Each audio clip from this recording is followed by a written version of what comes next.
Bien. Pues mis queridos amigos, alumnos, pacientes, seguidores, hoy tenemos un tema que está íntimamente relacionado con los temas que hemos venido tratando sobre el Papa Francisco. Nada más que en esta ocasión no vamos a hablar directamente de él, o como diría Ricardo, vamos a hablar de los errores, pero no de la persona. Desde un enfoque que es el que utilizamos en la psicología realista. Recuerden la definición de lo que hago. Cuando una persona me pregunta, Juan Bosco, ¿y tú a qué te dedicas? ¿Qué haces? Invariablemente contesto, soy un entrenador en virtudes. Y por esa razón, el enfoque que le vamos a dar a esta sesión es un enfoque totalmente delimitado por 4 virtudes que entran dentro de las más olvidadas, que es nuestro macrotema que hemos estado desarrollando. El macrotema que hemos venido viendo es virtudes olvidadas. ¿Cuáles son, a mi juicio, las virtudes más olvidadas en el mundo católico para proclamar la verdad y denunciar y combatir el mal? Desde que terminé la sesión del viernes, prácticamente todos los días he estado reflexionando sobre este asunto, escribiendo, y esta crítica, esta búsqueda de qué es lo que nos hace más falta a los católicos actuales para defender y proclamar la verdad y combatir y denunciar al mal, son 4 grandes virtudes que voy a enunciar primero simplemente con su nombre y después vamos a analizar cada una de ellas. No sé si en esta sesión me alcance el tiempo para ver estas 4 virtudes olvidadas en la proclamación de la verdad y en el ataque al maligno o la denuncia contra el mal. Y esas virtudes son audacia, número 1. Número 2, intrepidez. Número 3, firmeza. Y número 4, claridad. Quiero que imaginen una encíclica, una carta pastoral, una alocución, una entrevista cualquiera, una declaración frente al grupo Amén, que tenga estas 4 características. Que el que hable sea audaz, sea intrépido, sea firme y sea claro. Bueno, sería una verdadera maravilla.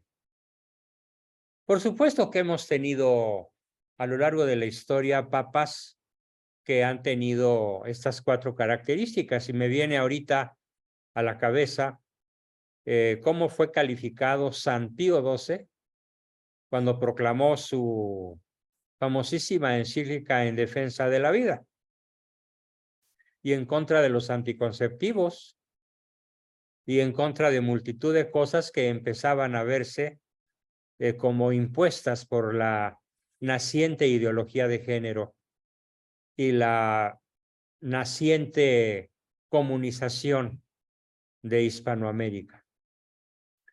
Él de manera audaz le cerró el paso. Pero no solo fue audaz, fue intrépido y fue firme y sumamente claro. No dejó la menor duda a nadie. Ahora vamos a definir cada uno de estos 4 términos. ¿Qué es la audacia? Bueno, pues la audacia se define en psicología como una pasión. Es una pasión del apetito irascible, El apetito irascible es un apetito muy feroz, un apetito muy fuerte, muy violento. ¿Por qué? Porque cuando se desata y rompe los límites de la inteligencia, cuando la pasión rompe los límites de la razón, se convierte en iracundia, que es la expresión de la ira en su máxima fuerza. Y en la audacia existe una cierta dosis de apetito irascible. Si no fuera así, entonces no se daría la audacia como tal. Porque fíjense, ¿qué es la audacia? La audacia se define, y esto desde Aristóteles y probablemente desde Sócrates, se define como la virtud que le permite a la persona que la tiene, la audacia, acometer contra el mal difícil o arduo e inminente para superarlo o destruirlo. Movido el audaz por la esperanza de la victoria y de alcanzar el fin deseado. Eso es la audacia.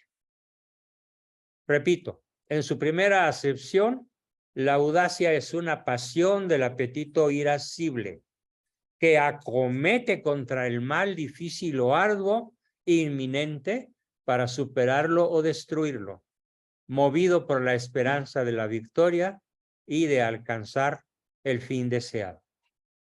Esto quiere decir que no podemos proclamar la verdad, no podemos combatir al mal sin audacia. En ese sentido, es un movimiento, entre comillas, instintivo del ser humano, delante del cual se presentan unas dificultades que nos impiden conseguir algo que podemos y deseamos lograr. Podemos y deseamos lograr algo bueno. Algo bueno puede consistir en la destrucción del mal, pero también algo bueno puede consistir en la proclamación del bien. El ser humano, cuando ve un bien difícil pero posible, lo desea y lo espera.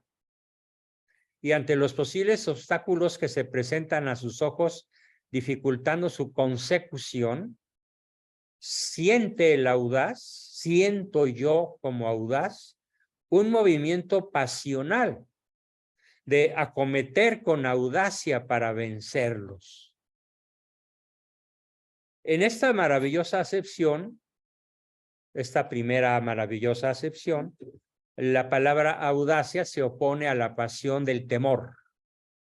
Sí, el audaz es una persona radicalmente opuesta al tembloroso, al miedoso, al cobarde, al apocado, al que dice, sí, bueno, pero es que, y le encuentra patitas y manitas a la verdad, para que esas patitas y manitas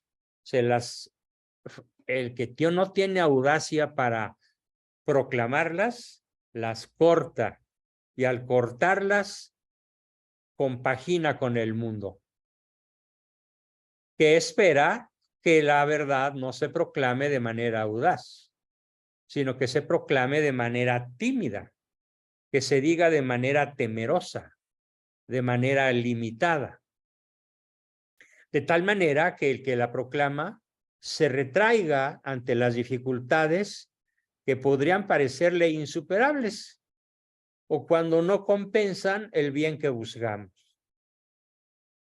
Y yo digo que naturalmente la vehemencia de esta pasión de la audacia depende fundamentalmente de la mayor esperanza del bien, es decir, de tener la esperanza de que vamos a conquistar ese bien y tener la esperanza de que vamos a destruir los impedimentos que nos separan del bien deseado. Y entonces surge el fuerte movimiento que llamamos audacia. Y a su vez la pasión de la esperanza aumenta cuando el poder propio del hombre Es que puede ser un poder físico, muscular, puede ser un poder moral, un poder intelectual lleno de argumentos, de conocimientos, de experiencia, el que tiene el audaz. Y el audaz tiene todo esto en forma mayor, en forma superlativa, porque se ha dedicado a cultivarlo. Y también resulta que esta audacia se refleja en el orden fisiológico. ¿Cómo?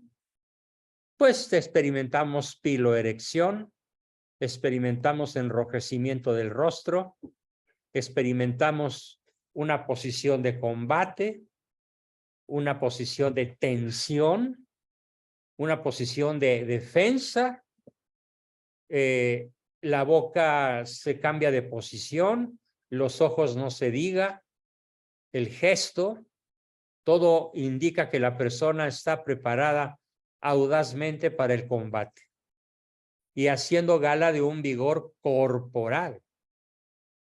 Claro, mientras más joven es la persona, puede tener más audacia. Por ejemplo, ya a mi edad, pues la audacia ya no es tanto física.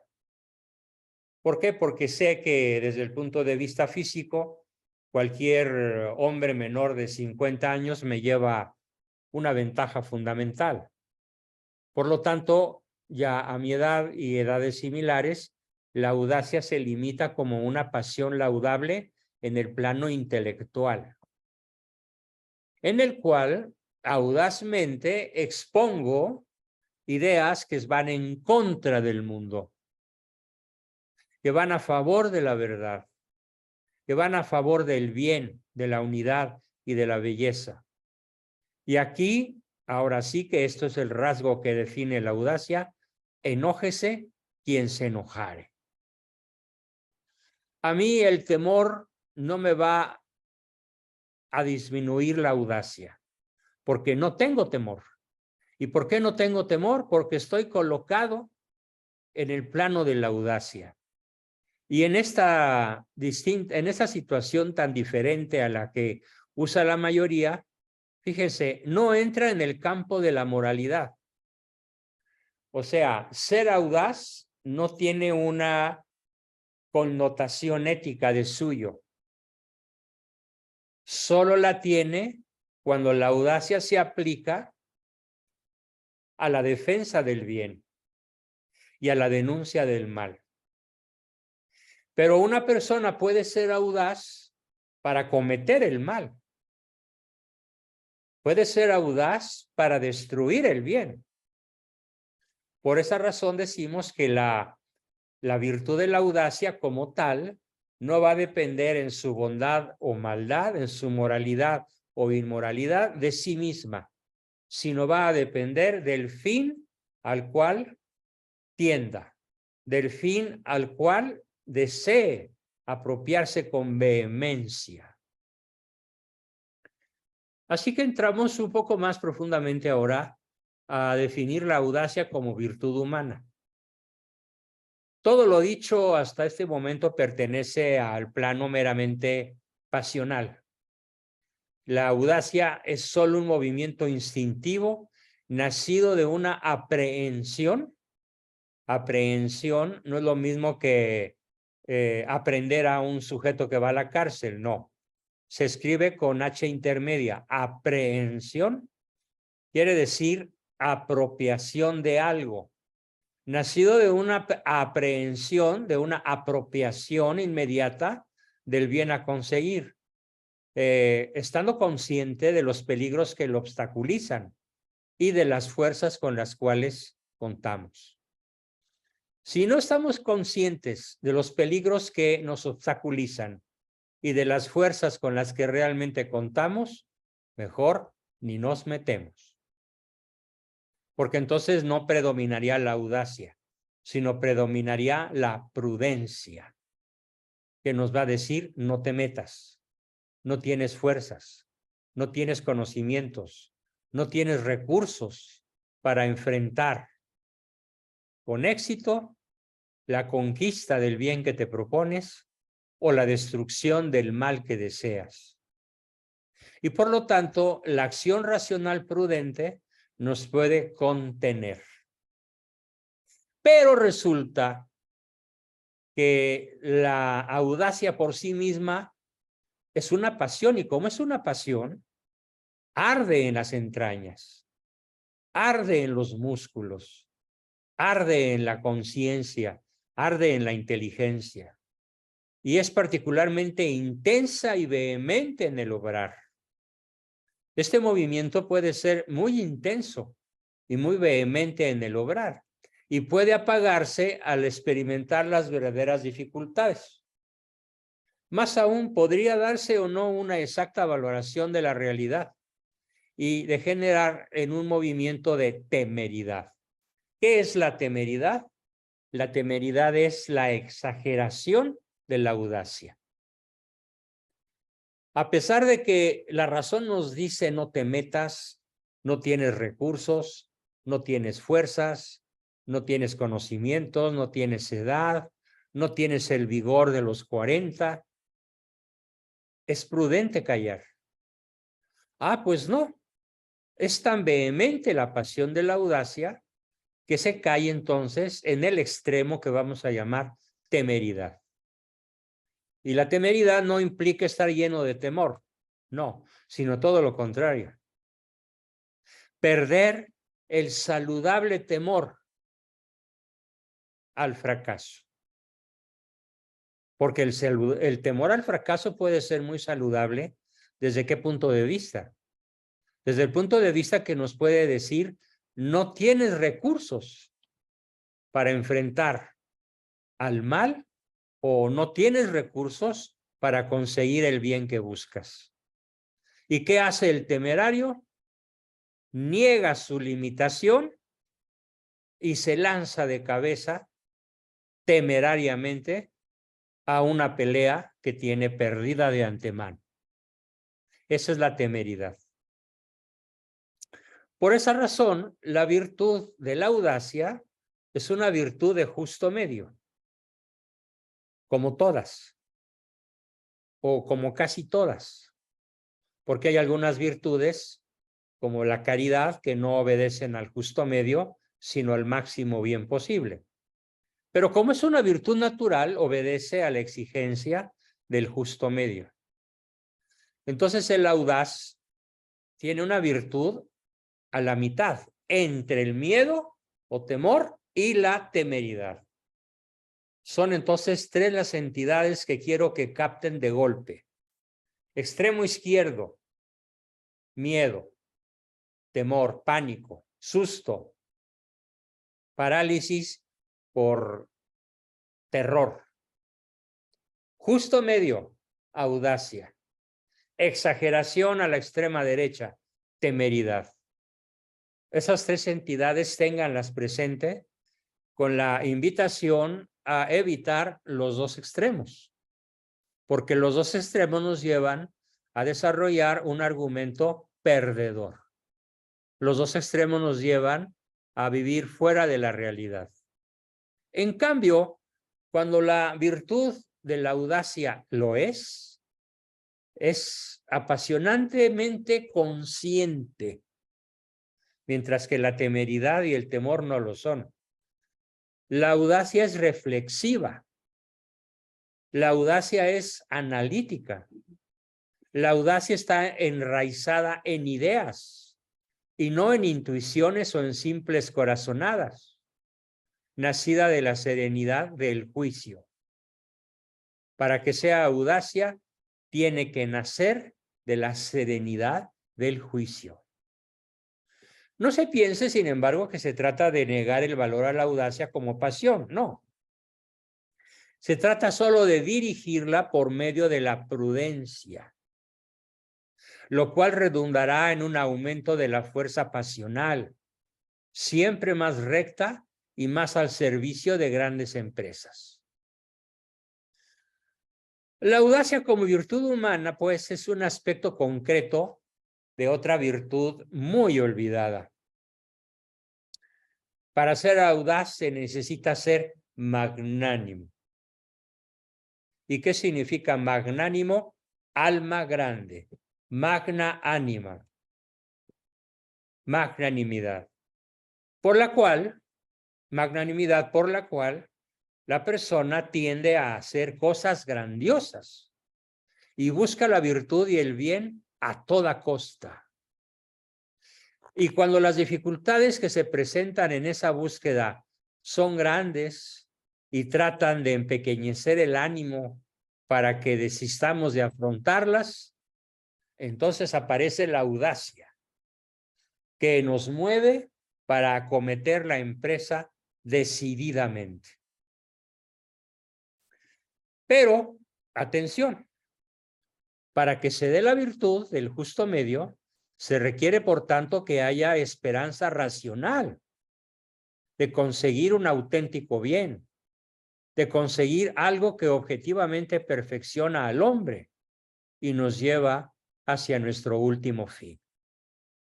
Si la audacia no tiene esta característica, entonces se queda en temor o se exagera en temeridad. En cambio, cuando la audacia se nos presenta como una esperanza de realmente conquistar un bien, sin arredrarnos ante la dificultad para conseguirlo, estamos entonces hablando de algo que nos perfecciona y nos lleva hacia nuestro último fin. Aclaración. No puede ser audaz quien se lanza tras la consecución de algo que no lleva al hombre hacia Dios, que es el rasgo esencial de la virtud. Recordemos la definición. Virtud, hábito operativo de excelencia que nos lleva hacia el último fin, haciéndonos mejor persona. Si nos lanzamos tras la consecución de algo que no nos lleva hacia Dios, al menos que no nos acerca hacia Él en esta vida sobre la tierra, entonces no se trata de audacia, sino de temeridad o de temor. La audacia verdadera debe hacer relación, debe hacer un nexo, en última instancia, con el último fin, que es la visión beatífica, ya que todas nuestras esperanzas naturales aspiran a obtener realidades que son como reflejos y sombras confusas de la vida eterna. Sería desvirtuar la realidad del hombre si se tratara de sustituir la verdadera esperanza, aun aquella de los hombres que no tienen verdadera fe, por una simple esperanza terrena, configurada al margen de nuestra relación con Dios y con sus promesas, como pretende hacer el marxismo en sus diversas manifestaciones, cuando pretende engañarnos con una supuesta igualdad, con un supuesto estado de justicia, con el acceso de bienes para todos. Los grandes mitos marxistas, en sus diversas manifestaciones escritas, habladas y llevadas a la política, no son temerarias, son una mentira y por lo tanto no califican en el ámbito de la virtud, ni del temor, ni de la temeridad. Califican como un gigantesco engaño. Engaño en el cual hoy parece sumergida bastante más de la mitad de la población de este país, México, y bastante más de la mitad de la población de casi todas las naciones del continente hispanoamericano. ¿Y por qué? Porque se dejaron engatusar. Porque nadie tuvo la audacia de señalar al marxismo como una mentira, de señalar a López Obrador como un embaucador, de señalar a la 4T como una, y aprovechando sus propias palabras, yo no miento, yo no traiciono, yo no engaño. Y es exactamente a lo que se ha dedicado. ¿Y quién ha tenido la audacia de enfrentarlo? Bueno, pues hay que reconocer que Carlos Loret de Mola, Broso, el payaso tenebroso, Ricardo Alemán y otros periodistas cuyo nombre sería, por fortuna, largo en enumerar, han tenido la audacia de señalar al mal con toda su fuerza, al grado de que se han expuesto a venganzas, a demandas multimillonarias. Carlos Loret de Mola, con toda su audacia, ha tenido que enfrentar una demanda muy reciente, de unos 3 o 4 días a la fecha, de 400 millones de pesos. ¿Cuál va a ser el curso legal de esa demanda? Por el momento lo ignoramos, pero les platicaré cuando sepa cómo se está desarrollando algo tan maligno como esto. Y luego tenemos que cuanto más grande es la empresa a la cual nos lleva la audacia, más la deseamos y más la esperamos realizar. Cuanto mayor recta estima se tiene del bien a conseguir y cuanto mayor claridad en su relación con el fin último tiene, mayor debe de ser la audacia.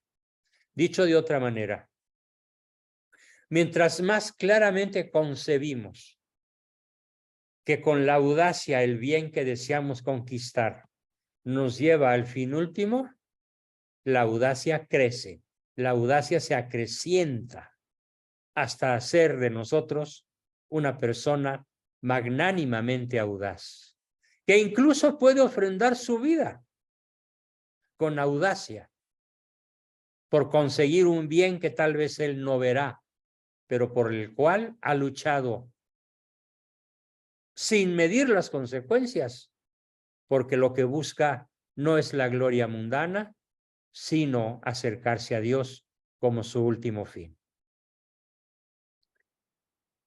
Esta esperanza ha de unirse también a la intervención de la prudencia. La audacia es una virtud racional, sigue a la deliberación de la inteligencia, en la que se consideran todos los peligros que nos amenazan, dentro de las más diversas situaciones hipotéticas posibles, de modo que se dé una justa proporción entre el bien que buscamos y los peligros que estamos dispuestos a afrontar. Y al mismo tiempo que consideremos las fuerzas de las que disponemos para vencer esas dificultades.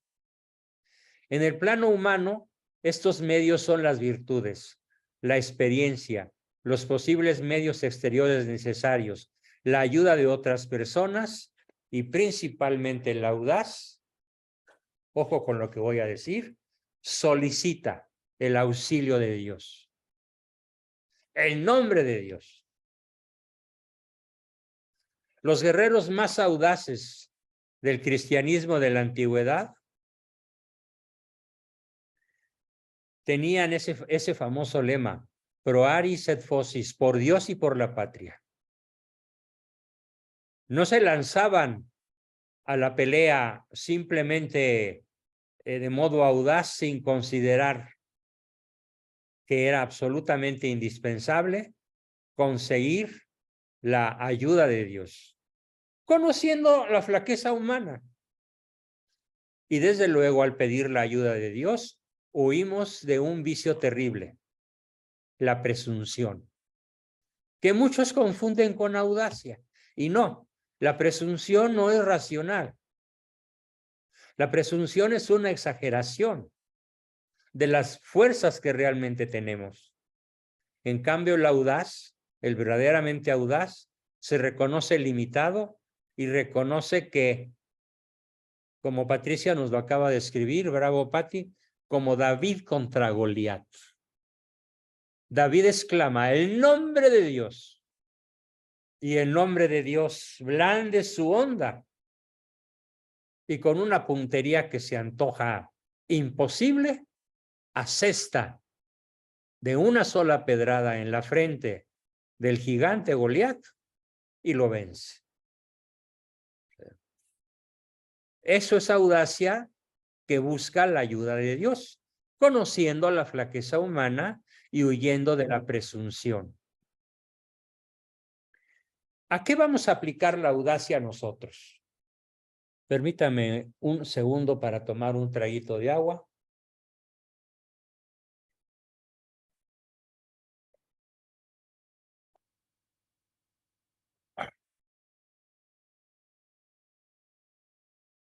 Bueno, pues nosotros como cristianos vamos a buscar la recta edificación de la ciudad temporal, descubriendo en todas las situaciones que nos toque vivir el sentido trascendente que tiene nuestra tarea. Sabemos que no podemos apoyarnos solamente en nuestros propios medios, inadecuados para ese grandioso fin, que es edificar la ciudad de Dios en medio de la ciudad terrestre, con todos los obstáculos, con todos los peligros, con todos los riesgos que esto supone. Y por ello, estamos dispuestos a afrontar todos los peligros, con la mirada puesta en la grandeza de lo que se intenta y con la seguridad de que no estamos solos. Dios y la audacia. La audacia no es imprudencia. La audacia no es osadía irracional. Estas actitudes, para quien no vive la fe y quien no vive la esperanza, carecen de sentido y estarán fuera de la prudencia humana o parecerán locuras, pero se presentan en el cristiano con la claridad y la certeza que le dan el vivir estas virtudes superiores. Cuando decimos hay que orar por el Papa Francisco,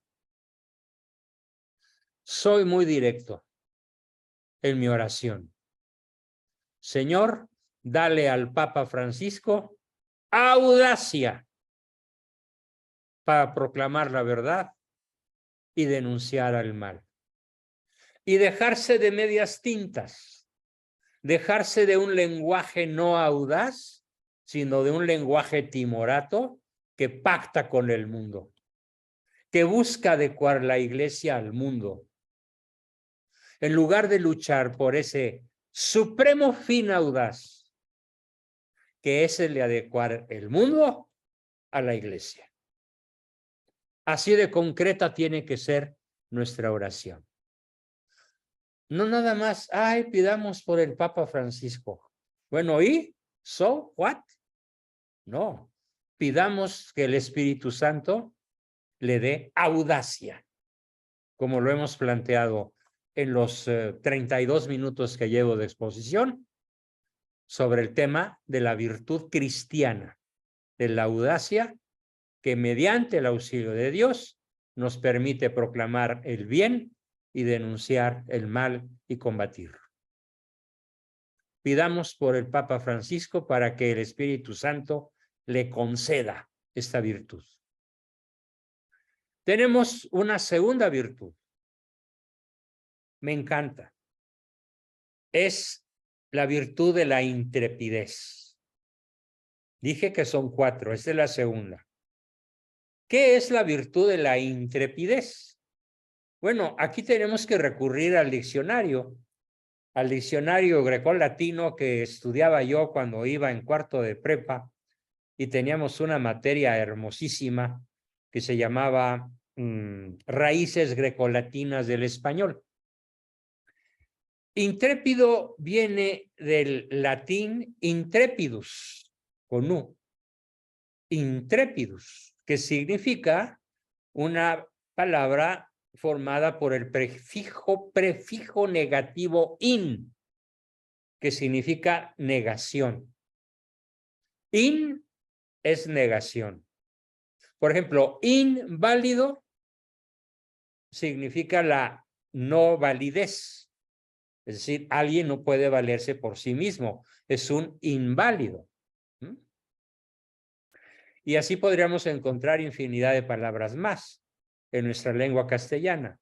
Entonces, ¿qué significa intrépidos? Significa literalmente el que no admite enfrentar al mal en estado de temblor.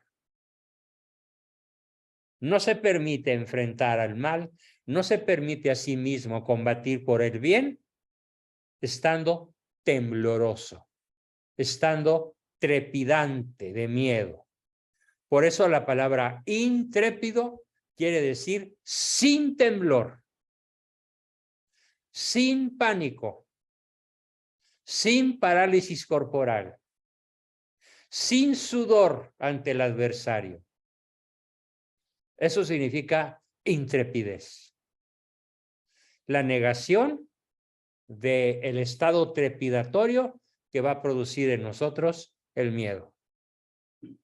Pues parece que muchos de los poderosos del planeta no son intrépidos.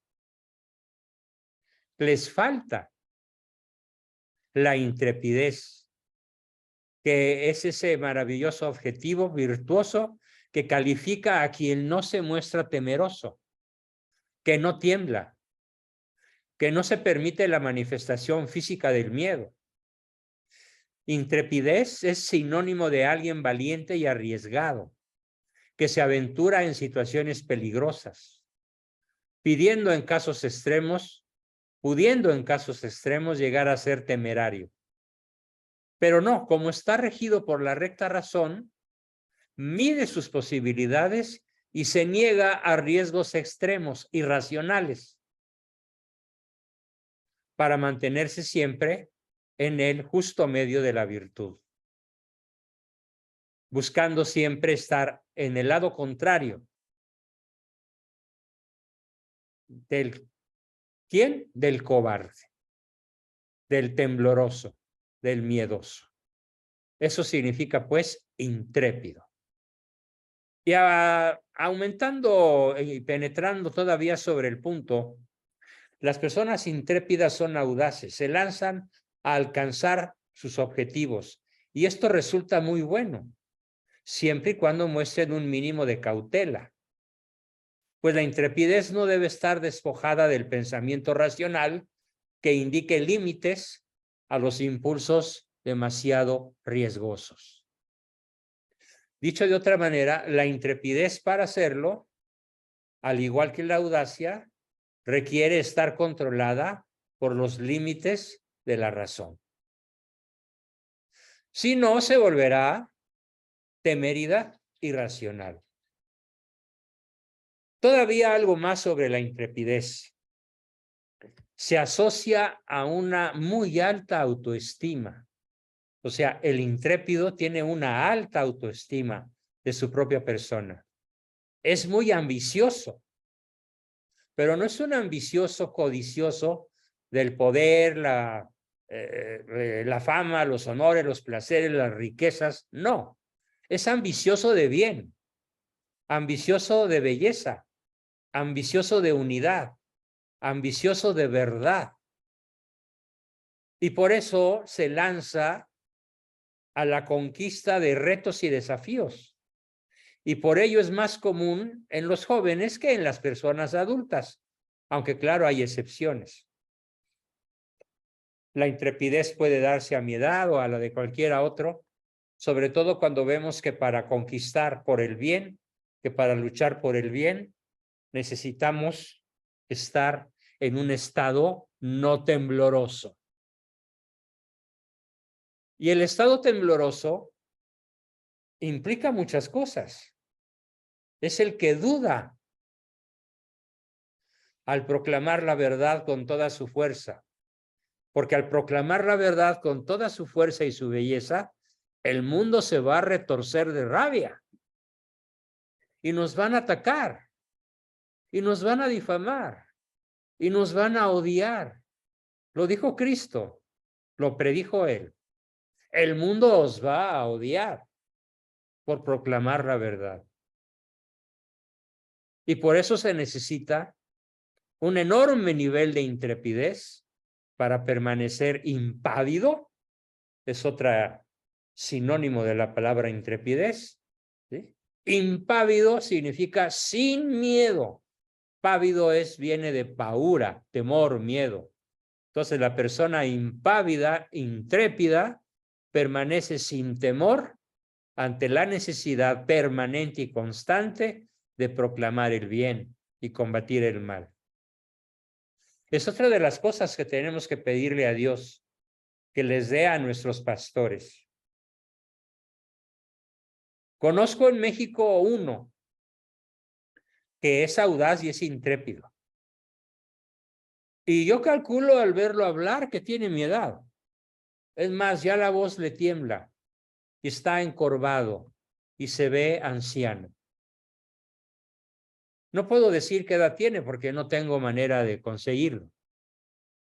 Y me refiero a don Ramón Castro y Castro, el obispo de la diócesis de Cuernavaca. ¡Qué valentía! ¡Qué intrepidez! ¡Qué audacia al proclamar la verdad! Lo malo es que no lo siguen. No lo siguen. ¿Quiénes? Los que deberían seguirlo, sus pares. Yo calculo que en ese país hay, no sé, 60 o más obispos y 1 o 2 o 3 cardenales. ¿Por qué no lo siguen? Porque les falta justamente esta virtud, la intrepidez, para permanecer impávido ante ese mar bravío. La intrepidez suele estar asociada a las experiencias de la vida y a la educación recibida. Y aquí aplica un dicho en psicología. Lo puse entre comillas porque lo saqué de mi libro, Solo la persona virtuosa es feliz. Y dice así: si su madre sigue impidiendo al niño valerse por sí mismo y llenándolo de temores, jamás hará de él un adulto intrépido. Pero si su madre lo empujó a correr riesgos con audacia y con intrepidez, será una niña que va a decir a los 15 años, también lo extraigo de mi libro: soy muy intrépida, siempre estoy donde hay algún peligro, me atrae el riesgo desde niña y mis padres y maestros me alentaron a asumir desafíos. Qué maravilloso sería que el cristiano, al combatir el mal y al proclamar el bien, pudiera ser intrépido. Porque no solo las acciones pueden resultar intrépidas, sino también las ideas. Yo puedo decir muchísimas veces, o mejor dicho, casi siempre, cuando grabo un video, del tema que sea, sé que estoy recurriendo a la virtud de la intrepidez en las ideas. Ya no puedo hacerlo en otros planos. Muchas cosas me limitan, pero no en el plano de las ideas. Porque son ideas contrarias a la revolución. Porque hoy decir revolución es decir destrucción de las naciones. O sea, cuando intento cambiar el orden existente o discutir con alguien a quien se le supone credibilidad, el intrépido se atreve a discutir ideológicamente a su profesor, aunque con ello arriesgue la aprobación del curso. Y repito el ejemplo que di en la sesión, si mal no recuerdo, del lunes, aunque ya lo había dicho el viernes, cuando a mí me exigieron ser temeroso, dejar de ser intrépido, dejar de ser audaz y firmar la carta de neutralidad ética ante los problemas de mis pacientes, y era la condición para poder ser aceptado al examen de tesis y posteriormente recibido a escala licenciatura, me negué a firmarla. ¿Qué virtud utilicé? Pues las dos que acabo de exponer, la audacia y la intrepidez. Porque cuando rechacé la carta, el profesor, el director de la facultad me preguntó: ¿y no tiemblas, Juan Bosco? No, no tiemblo porque estoy seguro de que lo que estoy haciendo es lo mejor con la ayuda de Dios. Y tuvo que ceder. y finalmente me pude recibir. Nos dice Jorge Luis Apien que es obispo desde el 2006 y que actualmente el padre José Ramón Castro y Castro tiene 67 años. Dios nos conceda que ese pastor tenga larguísima vida, porque vaya que es audaz y vaya que es intrépido. Y bueno, pues me reservo para la sesión del viernes otras dos virtudes que nos hacen enormemente falta en la proclamación del bien y en el combate al mal, y que son la firmeza y la claridad. Firmeza y claridad. A ver, dice Ricardo que se equivocó al poner 3 en lugar de 7. No sé de qué. Entonces, ¿cuál es la aclaración, Richard? Ahorita nos la haces platicando. Bien, pues con esto termino mi exposición de hoy, dejándome en el tintero 2 de las virtudes que anuncié que iba a proclamar como absolutamente necesarias, indispensables, imperdonables en la proclamación de la verdad y en el combate al mal. Pidámosle también al Espíritu Santo que le dé al Papa Francisco firmeza al proclamar la verdad y claridad, que se opone a la confusión que en muchísimos casos nos está haciendo caer en ella. Bien, hasta aquí la exposición del día de hoy y comenzamos como siempre con sus preguntas, comentarios, aportaciones, dudas y demás. ¿Quién quiere comenzar?